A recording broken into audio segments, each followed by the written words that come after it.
Does the military or the Department of Defense of the United States Republic have a law of war manual? Yes, they do. George Washington hired somebody during the time of Valley Forge of the American Revolution named Baron de Steuben. Baron de Steuben was essentially kidnapped by Benjamin Franklin and Silas Deane to then help train the troops for George Washington during the American Revolution. And in this time, Baron de Steuben helped the troops with training and fighting and marching and shooting and being hygienically clean, and the organization and communication of lower ranking military officials all the way up to the highest ranking military official, much like it is today. And this book that Baron de Steuben had, that if my memory serves me correct, it was like a blue book manual or something of that naming of rules and regulations for the military. Now, since then, obviously, this rule book or manual has been changed many, many times over. But more about Baron de Steuben can be found in this book here, The Drill Master of Valley Forge by Paul Lockhart. Fantastic book about Valley Forge and the history of Baron de Steuben and his contribution to the military and George Washington during the American Revolutionary War. Now, with that being said, this is the Military Law of War Manual, updated in 2016.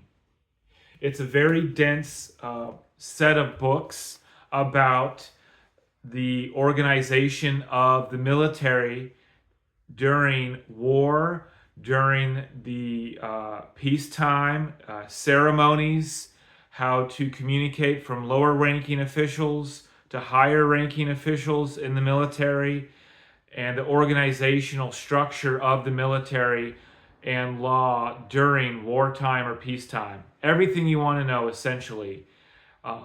The basic structure of those things in the military, in the Department of Defense. And you can get these books online on Amazon.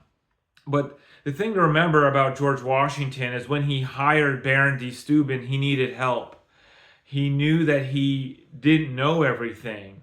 And in the American Revolution, George Washington, some people would say that he was a genius. I personally think that George Washington was a genius in that he understood that he needed help. He was humble enough to know that he needed help and hired Baron de Steuben and had other people like Henry Knox around him to support the military during the American Revolutionary War. Marquis de Lafayette, Rochambeau was there to also help the American Revolutionary cause. Also, one of the great things about George Washington is he had the forethought, the forward thinking to have a elite spy network to trick the British during the American Revolutionary War. More about that can be found in this book here and this book here. He used different codes, different techniques to trick the British and other people with like codes and letters, costumes, and other things like that. Major John Andre, and Benedict Arnold were caught for spying for the British, and Major John Andre was put to death by George Washington's army. And beyond that, George Washington also had a set of elite soldiers, what we like to call the Marines in today's culture. George Washington's Marines were an elite fighting force that helped win the American Revolutionary War and defend our continental republic. Now, since then, the United States Marine Corps has changed and developed and evolved, but it is one of the most elite fighting forces in the United States Republic history. Another thing about George Washington and the military is that George Washington did not win many battles. There were many times he lost and was defeated. During the French and Indian War, George Washington, he had military rank in the British forces during that time in the 1750s. He won a skirmish, you could say, if I can pronounce this correctly. I'm sorry if I pronounced this wrong. Jumongenville Glen? Jumongenville Glen, something like that. I'm sorry. He won that, and then he won the Battle of Fort Duquesne in 1758, and lost the Battle of Fort Necessity and lost the Battle of Mongola in 1755. And his rank throughout his entire military career, he was a major in 1752, a lieutenant colonel in 1754 for the Virginia British Regiment, and 1755 he was a colonel in the Virginia Regiment. And then in 1775, George Washington became the general and the commander-in-chief of the Continental Army, fighting against the British. And then in 1978, George Washington posthumously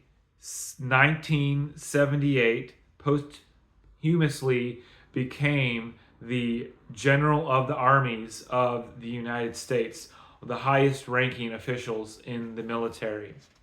Now, George Washington, during the American Revolution, won victoriously the Battle of Boston, was defeated in the Battle of Long Island, the Battle of Kips Bay, won and victorious in Harlem Heights, was defeated in White Plains and Fort Washington. George Washington then went on to win the battles of Trenton 1 and Trenton 2 twice, along with the Battle of Princeton. The battles of Brandywine, the Clouds, and Germantown, George Washington's army lost, and it was inconclusive and a draw at White Marsh and Monmouth. Was a draw. The next victory was the Battle of Yorktown, which then concluded the American Revolutionary War, which George Washington's army won the Battle of Yorktown. Now, George Washington's military skill comes from his long-term strategy, his forward thinking, understanding that it is to outlast the British or outlast the enemy, not trying to get every single short win, but to avoid large-scale battles when necessary, but when absolutely needed, engage the enemy in large-scale battlefields. And to outlast and I'm not in the military, so forgive me if this is wrong, but maneuver, that's the word I'm looking for. That is correct. Outmaneuver the enemy or the opponent in military strategy, because he did have that elite spy network that we have today. It wasn't the CIA or the NSA or anything like that, but it was something that George Washington, that I'm sure this spy network that George Washington had was thought about when the CIA came about. And I think that in today's culture, George Washington would be very disappointed in the military because of the military industrial complex.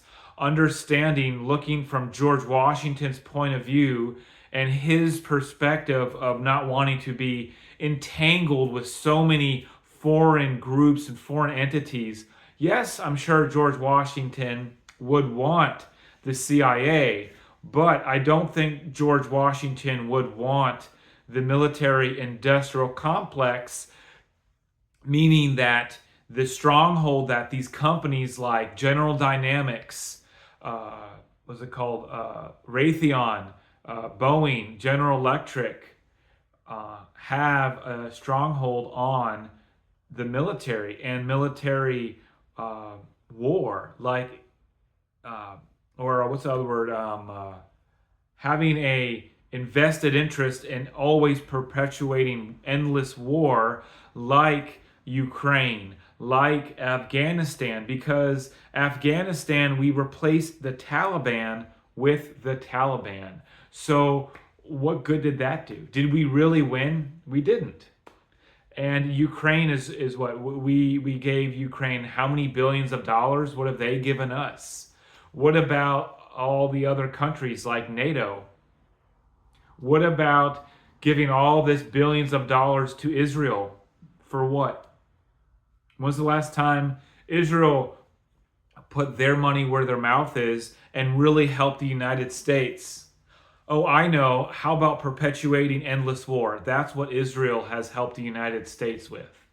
Now, I think George Washington would appreciate Secretary Hegseth in bringing dignity and honor back to the Department of Defense and the military.